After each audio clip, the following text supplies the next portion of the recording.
Hi, welcome to another episode of Dad, I love you, but. Welcome back, welcome back. My name is Shamik.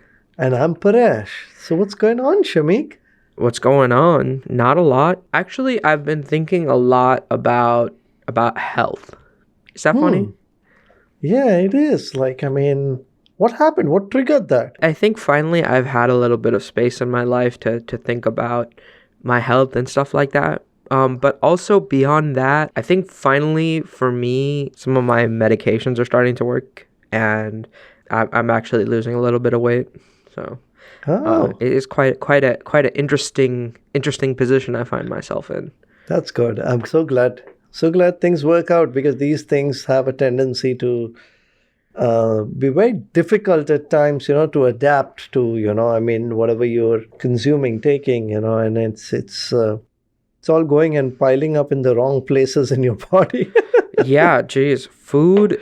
I love food. As somebody who is a Gujarati, by the way, from the state of Gujarat in India, I love food. I love food. I love to eat. Okay, it's in my blood. Okay. Genetically imbibed, Yeah, not induced. exactly. I would say it's in my genes, but I'm not wearing any today. So anyway, some of my Since when did you start off with those dad jokes of mine? Hey, I learned everything I learned from you. No, just kidding. No, I love food, and I've always loved food since like I was very, very young, and I love to eat, and I've always had issues with food and weight and eating, and finally I think I'm starting to work with that, which is nice, finally. That's very good. That's excellent. That's excellent because it's a constant struggle. I have my challenges with food too. Like in life, you have this greater purpose, right? I mean, you have this thing that you're created for. Right. So there are people who are born to do this. And at one point in my life, I felt that I am born to eat cheese, Mm. okay, to consume cheese. And that had some effect on my body, to say the least. Yeah, absolutely. I think, and for me also food, food was like very comforting to me, especially like mom's food and like all kinds of things that are, uh, God, I actually hate putting labels on it, right? Like I hate saying bad things, right? But I Nah. would say an imbalance of things, you know? Yep. I would be eating an imbalance of things, and don't get me wrong, I still love food and stuff, but actually like I found out that like honestly my appetite was all out of whack. I was just so hungry all the time. But finally, I think my medications are working to bring me more into what is like average, you know? Hmm. And I'm very lucky in that sense because I think a lot of people have issues that are beyond that, not just that. But for me, finally, I mean, it's been 27, 26 years. Finally, it's being corrected, but I have to now work to undo all the damage that's been. God, I hate saying damage. I hate saying damage. I hate all of these like Negative value con. Yeah. value judgments. Yeah. Like Yeah. it's just so it's so I the other day I saw I was sitting I was at a pizza place, Uh huh. right? And I got some pizza, but I was Okay. sitting now next to me there was this table, Uh huh. and it was a dad and his two kids. One was a boy and one was a girl, Uh right? huh. And the dad and the son got pizza and the girl got a salad. Right. And at first I thought to myself, what kind of society must we live in that this girl feels like maybe she needs to have a salad instead of enjoying a pizza. But then I was just thinking to myself, and I thought, and then she got her salad and she ate it like, and she was enjoying it. Yeah. And then I was jealous. And then I was jealous because I don't think I can really enjoy a salad like that. But then I thought to myself, like, maybe I'm the one that has all these societal expectations and things like that. I don't know. Food is so tricky, so tricky to me, you know? What do you think? I think you've come to a very big conclusion that in general, labels, generalization, and judgmentalism, those things are playing such big roles in in our overall situation. I mean, the society in general has rewarded those who stay, who those who look healthier. I mean, I'm not going to say whatever that implies to a person's perception, whether it's waist size, chest size, shoulder size, or whatever that is. People have their own perception of what everything should be, and that's how they measure it with. And in the process, what you find is that you forget that you don't see what's deeper than that. There might be somebody who might have a slightly might have their weight out of whack, but somebody who's slimmer, or say has lesser weight, but has actually has actually got a lot of health challenges. I'll give you one example out of it, out of our career. We had, so you normally when you're working, we work with a lot of physicians, right? And in early days, we encourage physicians to get their disability income insurance policy, right? So when we're working with them, normally we say that, okay, before anything sets inside, let's get you some disability income insurance. There was these set of physicians training to be physicians, residents, and medical residents. And they in their residency, they have a lot of stress, which is a kind of a training in a way designed to help them to become better physicians and to take the stress as they go forward in life, But along with that also comes a setting in of challenges. Now, there was this one particular gentleman who was absolutely a fitness guy. I mean, he trained every day, and also in terms of his food, he would be with eggs and with chicken, proteins, And then eventually we said, okay, you know what? After we waited 3-4 years before he got this plan from our team. Finally, he saw some incident with another guy who got injured, and he said, you know what? Let me just get it. And we did his blood work, and guess what? There were challenges in there because of which he actually had to get a policy which was 30% more in terms of premium dollars than a standard healthy person. Wow. So you never know what's residing in the background. Just because of physically the person is looking a certain way, that doesn't necessarily have the implications of health. And just because a person is not looking physically right doesn't mean that he is not healthy. So I think you're very correct about judgment. But what I also find from what you're saying about that incident at that pizza shop is that, life is not about what it really is. Life is about what you perceive it. Your perception defines life, So everyone has their way of interpreting what they're saying. Like what you said was, enjoying a pizza. So your definition of pizza or my definition of cheese is that is pleasure at its ultimate, probably, I and I don't know about all that. for me it is, for me Sure. it is, how much I love cheese. Sure. But then that's why you felt that the other person may not be enjoying themselves. But then I have found over a period of time, as you know, that I made some changes in life some years ago, that even grilled vegetables made in the right way, the way Shimul, your mom, my wife, makes them, that also is something that can give you some unique pleasures. It takes a little time to get used to it, but after a while, you start enjoying that as well, So I guess it's about the perception.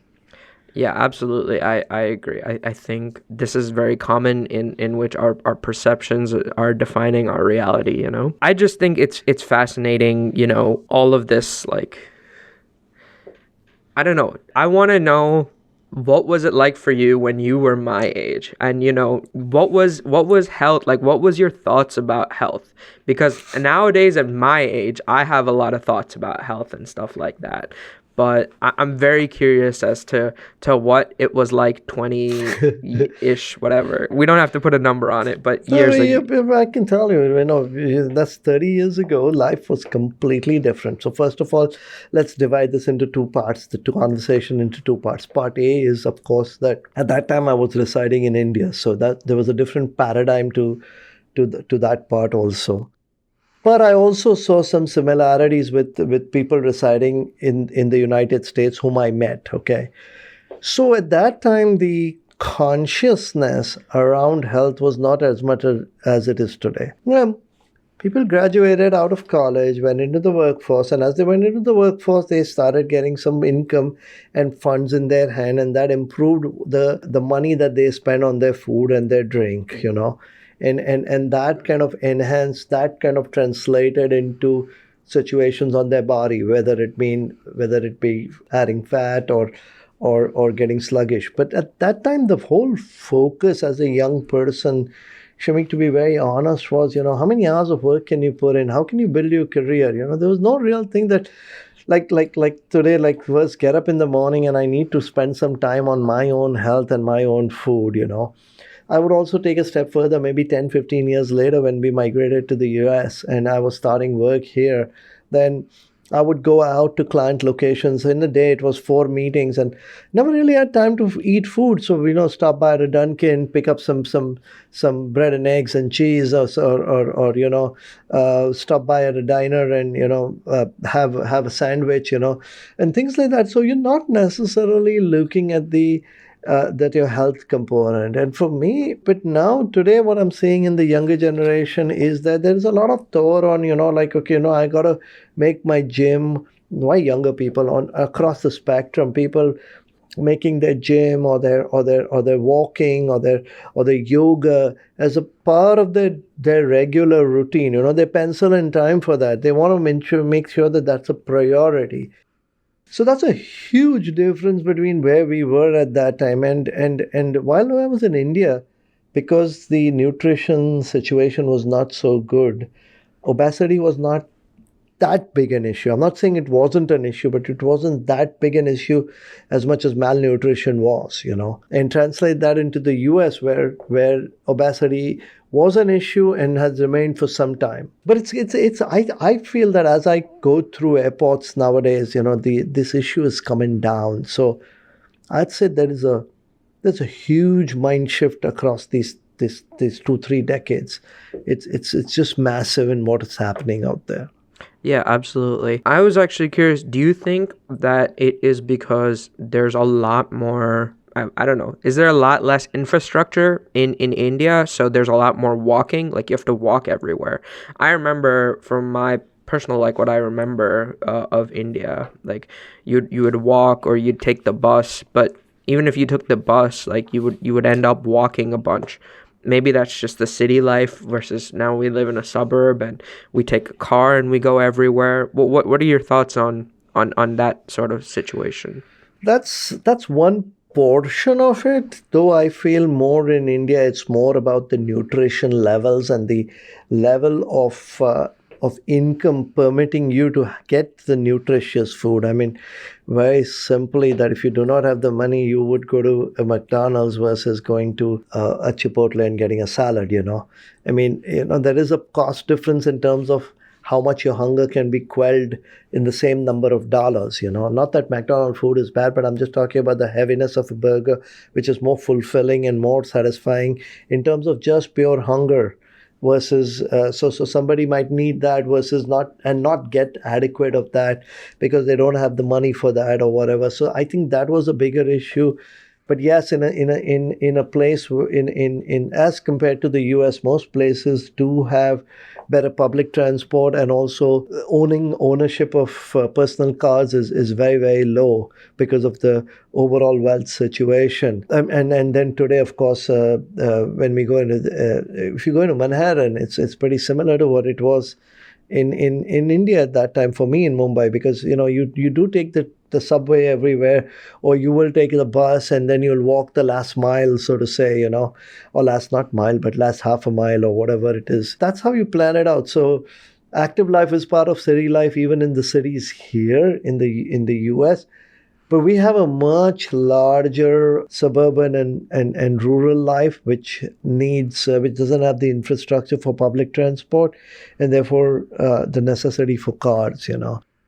I don't think that played as big a role as just the mindset. Just the mindset, not believing that this is necessary, and now everyone thinking that's necessary. I'll give you an example. Just now, I was at a conference. I was out 3 days, and I was in Kansas City area. I was in Kansas, and I met somebody from Charlotte, and he's 55, and he's on a mission to get himself down to a certain weight, and he hasn't taken care of himself, and now he wants to take care of himself so that the remaining years are spent with lesser medication, better mobility, and enjoyment of all the fruits, financial fruits that he's worked all his life for. So those kind of thoughts are pretty now dominant in people's mindsets, especially seeing those who are not physically fit and in later years of their life are not able to move, have knee challenges, have other orthopedic challenges, and are not able to enjoy the benefits of all the things that they have worked so hard for. So I think that realization is causing a lot of things to change. All of that is quite so interesting. So, but I want you to tell me more about what do you feel from the younger person's perspective? How do you see how people in your spectrum are kind of thinking about this or reacting to it or responding to this type of now societal needs? I think that honestly, a lot of education has been messed up. Okay. I remember when I was in school, they taught the food pyramid. Do you know about Okay. this? Do you know No, the I food do not. pyramid? No. So it was like a pyramid, and at the top was like fats, and then it was like nuts and dairy, right? And then a bigger section was fruits and veggies, but at the bottom was grains, right? Grains. And that was like a big slice of the pyramid, right?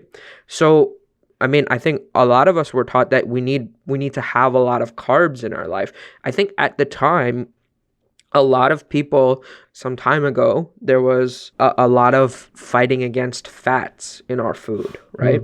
Mm. And now there was a lot of fighting against carbs and sugar, right? And I think now people are understanding that it's neither of those things, really, right? It's you need to get your protein up and you need to balance everything. It's all about a balance of macronutrients. I know some people who get really caught up in the minute, in the smaller details, like in a lot of like, oh, I need enough like vitamin or like whatever. I think a lot of those can mostly be handled by like a simple multivitamin, but balancing macronutrients, it's so ironic. It's so ironic that I'm the one saying this, but like I look the way that I do or I have the weight that I do. But I think honestly that is also like a part of it. It's just that like I'm super smart. I don't want to make this all about me, right? But You're so humble, I'm super smart. Yeah, you know what? I'm smart, but that's like a problem in that I feel like I can think my way around it, right? Or I think that just having the knowledge is enough to like this has been a consistent problem in my life. But regardless of me, but I think a lot of people are starting to understand about this sort of approach with like instead of counting calories or anything like that, it's important to have a balance of your macronutrients. And in terms of the younger generation, I think that a lot of people are wanting a certain baseline of health, and a lot of them are working towards it. I think there are some people definitely who go like above and beyond and really, really, really take care of their health. There are a lot of people like on social media and stuff like that who have like fitness channels and stuff like that. So I think people will follow maybe a certain fitness influencer or whatever, however you want to call it, that they like, and they'll listen to them. So I think a lot of these things is what's sort of permeating the people of my generation, if that makes sense. It does. It does. I mean, I think there is a lot of consciousness. I would like to add one more element to all of this, though, which is recognizing your own body and your own system. that there are so many systems out there, and everyone who recommends a certain system created that and based it on their what worked for them the best. But that's not necessarily what works for other people, you know. I mean, I'll just give you an example. I think that there's this whole conversation around intermittent fasting, and that you don't eat until a certain point in the day, and then you eat a couple of meals, and then you stop early in the evening, you know, which is great in a way. But I have found that sometimes when I get a little ravenous in the morning, because I'm waiting to, when I was following that system a little more strictly, when I was waiting, when I started eating, I ended up eating a lot more, you know, or I picked up things which I shouldn't have eaten because the food that I'm supposed to eat is not available. So I think that there is a body recognition and there is a balance element that needs to kind of come through for every single person when they are planning their own journey. And I guess it's also to do with you know, philosophically, that's how you should live your life, right? What suits you, you know, it's about you. It's not necessarily only about the universe and, you know, making other people happy around you, and it's about being happy yourself, you know. So Yeah, absolutely. I agree.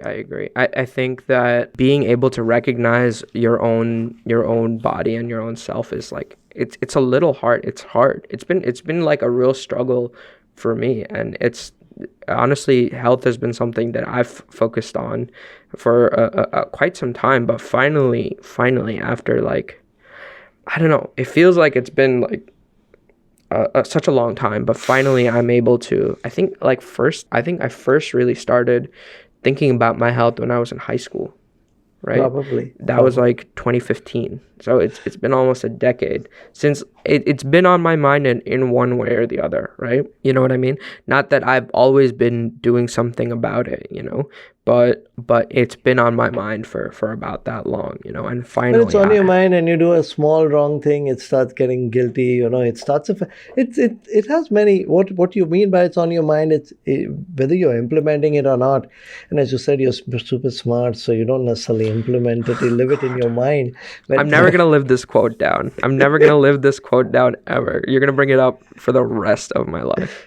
oh, at least in every possible episode, Ah, you know, of Jesus. our podcast. Oh my Okay, God. I won't do No, it you when. can, you can, But you but can. what I'm gonna definitely say is that when something is on your mind, it's kind of it makes you feel good or not good depending on the way you think about it.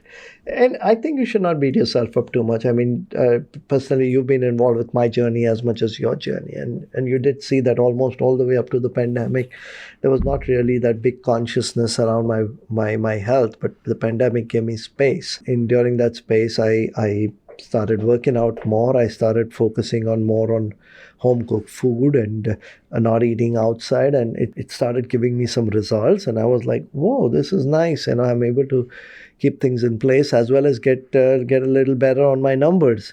And so over a period of time, I implemented that, and it's been a transformational journey. So I think it's a matter of finding that right balance for you personally. That's what I'm trying to say. And you know, I think we beat ourselves a bit too much, you know, on these things. I think the only reason we would beat ourselves up is because we think it's important, right?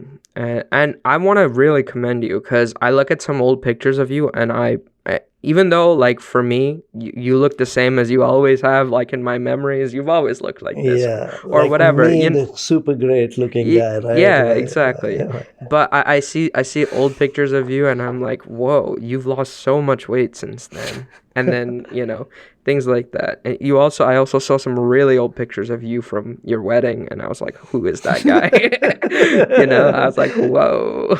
You look It's so quite different. interesting, you know. Quite interesting you say that because I've got some weight back on. So again, I need to work hard at it. But at one point during this journey in the last couple of years, I was almost at the same weight that I was when I graduated college, you know. So graduated college. So then, and that was some achievement, and never had I had that much.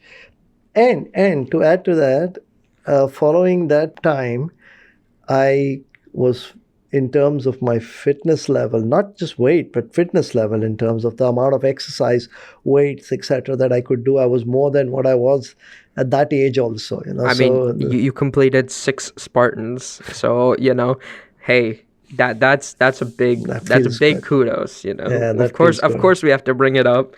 Just Completing. now, I was meeting some people we know in at a particular location, and even they brought it up. So our friends Angel and Austin and all, and even they Yeah, brought yeah, it up. yeah. So they were also pretty excited by what I do down that track. So Yeah, it's really cool. I mean, I personally, like, I'm always super impressed by it, and I commend you for doing it.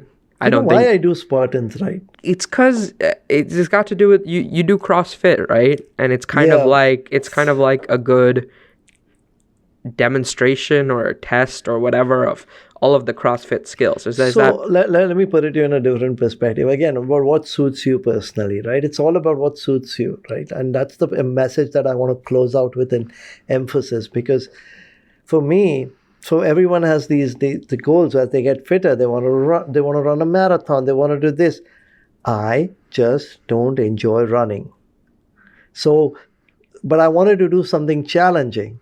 And that's why the Spartan came into my life. That's a means to do something challenges on the fitness side, on the physical side, but not have to run a half marathon or a marathon or just keep running for 2 hours or 3 hours or 4 hours. Something that I personally don't enjoy. So it's about me. It's not that those people who do it are wrong or right, but it's a matter of listening to your own voice. I think that's right. I think my personal voice has been off for a very long time, but finally, I think with the help of, like, honestly, I can't commend the people that I work with enough. They've given me so much help and support. Listening to the right people, that's very important, I feel. Yeah, I know. I hear Finding. you. I also commend those people. Those guys are great citizens of stewarding the right mindset. Yeah, absolutely, absolutely. Yeah. Well, this So has just been a little bit of a snapshot, a view into our views on health and fitness, I guess. Health yep, in general. yep. We are happily looking at a journey forward and excited by it. So Yep, thank you, Shamik. absolutely. Thank you, and we'll see everyone again soon. Bye. Bye.